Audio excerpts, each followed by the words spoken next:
जिस आशाने को तैयार करने के लिए अपने कमाई में एक दिन भूखे पेट रहकर अपने घर को बनाया, इसी को इस उम्र में बचाने के लिए भूखा रहना पड़ रहा है। 14 दिनों से 7 लोग 50 की उम्र पार कर चुके हैं। वह भी अपने आशाने को बचाने के लिए आमरण उपोषण कर रहे हैं, लेकिन नहीं है किसी भी सरकारी या प्रशासन के अधिकारी इनकी खबर लेने पहुंचे हैं। आज भी ये बुरी आंखें तलाश कर रही अपनी गलतियों को, लेकिन इन्हें अपनी गलतियां नजर आती है। ये तो एसआरए की स्कीम में फंस गए हैं सारे।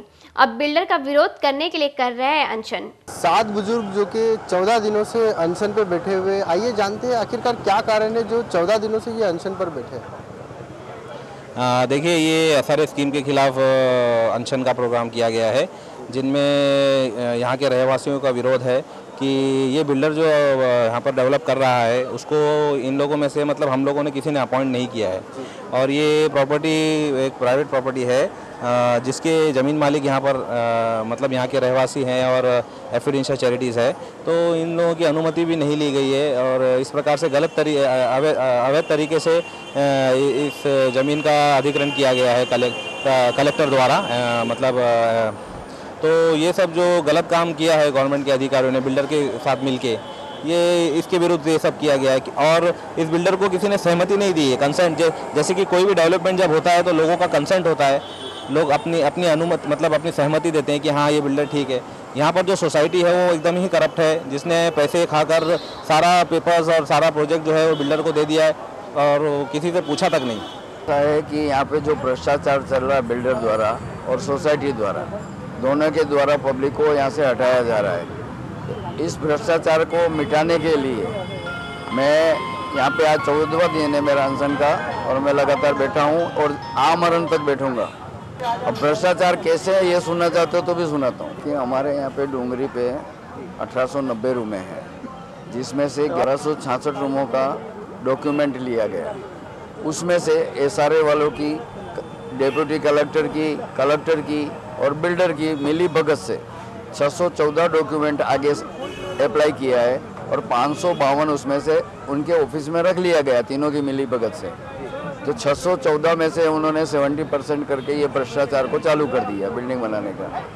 और जो अभी 552 है वो अपात्र घोषित है और 714 को उन्होंने डॉक्यूमेंट लिया ही नहीं है, तो ये 70% हुआ कैसे? तो ये स्टार्टिंग नींव भ्रष्टाचार की चल रही है। प्रशासन के हर व्यक्ति, हर पोस्ट वाले रामजी भाई शाह से भ्रष्टाचार में लिप्त हैं कि आज हमारा 14वां दिन अनशन का है, फिर भी कोई भी व्यक्ति हमारी खबर लेने, सुध बुध लेने नहीं आया। किसी के कान पे जूं तक नहीं रहेंगी। इसका कारण क्या?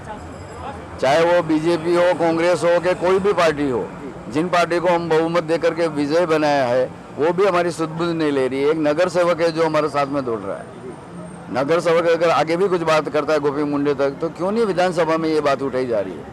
एक छोटी से छोटा मुद्दा रहता है, कोई भी बोरवेल में गिर जाता है उसको इतना पतंगड़ किया जाता है, जबकि यहाँ से 1890 घर का सवाल है, प्लस हमारा 14 दिन का अनशन का सवाल है। और मैं अभी भी आपके चैनल के माध्यम से ये कहना चाहूँगा, अगर जो भी प्रशासन का व्यक्ति सुन रहा हो, कलेक्टर हो चाहे एसआरए का हो, कोई भी, अगर 48 घंटे में हमारा निर्णय नहीं हुआ तो हम पानी पीना भी बंद कर देंगे। पूरा ये भ्रष्टाचार है ऊपर से नीचे तक। पुलिस वाला बोलता है मेरे जेब में है, बिल्डर बोलता है प्रशासन मेरे जेब में है, बड़े बड़े जो नेता लोग हैं बोलते हैं हमारे जेब में।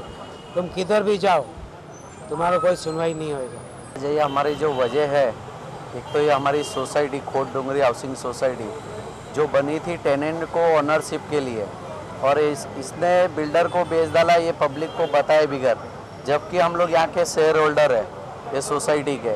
और हम वहाँ पर पूछने जाते हैं उनसे कि भाई तुमने हमारा आज 15-16 साल से ये लोग ने एजीएम मीटिंग नहीं लिया, हमारा कुछ भी नहीं, ना कुछ एजीएम ना कोई मीटिंग नहीं लिया, और तुमने ऐसा कैसा बिल्डर को बेच दिया है। तो हमारे पर झूठे केस बनाए जाते हैं। 14 दिन हो चुके हैं अनशन पर बैठकर, मगर अभी भी कोई भी प्रशासन की तरफ से कोई भी सुनवाई नहीं हुई है। अब देखने वाली बात तो ये होगी कि इन बुजुर्गों को कब तक इंसाफ मिलता है। कैमरामैन रामा यादव के साथ मैं अकबर शाह, तहलका 24 न्यूज़, मुंबई।